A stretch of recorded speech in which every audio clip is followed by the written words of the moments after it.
எல்லாருக்கும் வணக்கம். இப்போ நான் உங்கள் செல்வியம்மாயி சவுச்சவு கூட்டு செய்யலான்னு இருக்கோம். எப்படி செய்யலான்னு பார்க்கலாம் வாங்க. இப்போ ஒரு சவுச்சவு எடுத்துக்கிட்டேன். அதுக்கு பொடியாக நறுக்கிட்டேன். நான் ஒரு தக்காளி பொடியாக நறுக்கிட்டேன். ஒரு பெரிய வெங்காயம் சின்ன சின்ன பீஸாக நறுக்கிட்டேன். 2 பச்சை மிளகாய் எல்லாம் குக்கரில் போட்டு எல்லாம் ஒன்றா போட்டு வச்சுக்கலாங்க. பார்த்திங்கன்னா மஞ்சத்தூள் இதுக்கு தேவையான மஞ்சத்தூள் போட்டுக்கலாம். 10 பல் பூண்டு போட்டுக்கலாம். நான் கொஞ்சம் பூண்டு நிறைய போடுவேங்க. பூண்டு போட்டுக்கலாம்.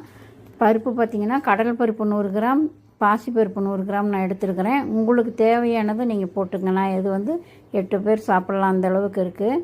உங்களுக்கு எவ்வளோ தேவையோ அவ்வளோ போட்டுக்குங்க. சரிசமமாக எடுத்துருக்கேன் பாசிப்பருப்பும் கடலை பருப்பும். அதுக்கு பார்த்திங்கன்னா அது முழுகிற அளவுக்கு தண்ணி ஊற்றிக்கலாம்.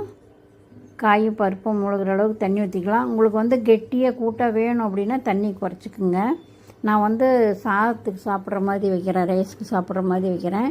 இதே இட்லி, தோசை, சப்பாத்தி எல்லாத்துக்கும் சாப்பிட்லாம். நல்லாயிருக்கும், டேஸ்ட்டு சூப்பராக இருக்கும். அதுக்கு பார்த்திங்கன்னா நான் ஒரு மேல் மூடியில் பாதி தேங்காய் நான் திருவி அரைக்கிறதுக்கு போட்டிருக்கேன். ஒரு பச்சை மிளகா, 1/2 ஸ்பூன் ஜீரகம் அதை போட்டு நைஸாக அரைச்சிட்டு வந்துடலாம். இது பாருங்கள், 3 சவுண்டு விட்டு எடுத்தேன், நல்லா வெந்துருச்சு.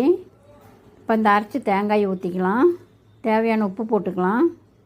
இப்போ அடுப்பு ஆன் பண்ணி ஒரு 2 கொதி விடலாம். ஒரு 2 நிமிஷம் கொதிச்சா போதும். அதுக்கு ஒரு தாளிப்பு போட்டுக்கலாம். ரொம்ப நேரம் கொதிக்கக்கூடாதுங்க, சும்மா ஒரு 2 நிமிஷம் கொதிச்சா போதும். அதுக்கு தாளிப்பு போட்டுக்கலாம்.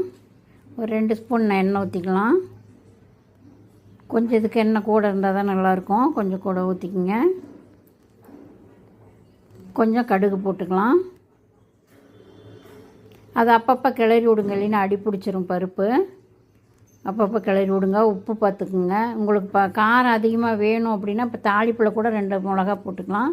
கொஞ்சம் வெங்காயம், சின்ன வெங்காயம் போடுறேங்க நான். உங்கள்கிட்ட சின்ன வெங்காயம் இல்லைன்னா பெரிய வெங்காயமே போட்டு தாளிச்சிக்குங்க.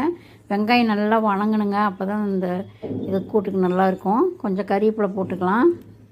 நல்லா வணக்கிக்கலாம். பாருங்கள், நல்லா வணக்கிடுச்சு. தாளித்து கொட்டிக்கலாம்.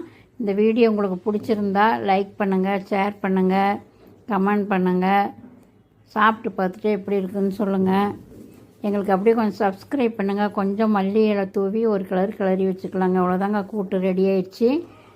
சப்ஸ்கிரைப் பண்ணுங்கள், பெல் பட்டன் அழுத்துங்க. அப்போ தான் நாங்கள் போடுற வீடியோ உங்களுக்கு கிடைக்கும். மறுபடியும் அடுத்த வீடியோவில் பார்ப்போம். பாய்.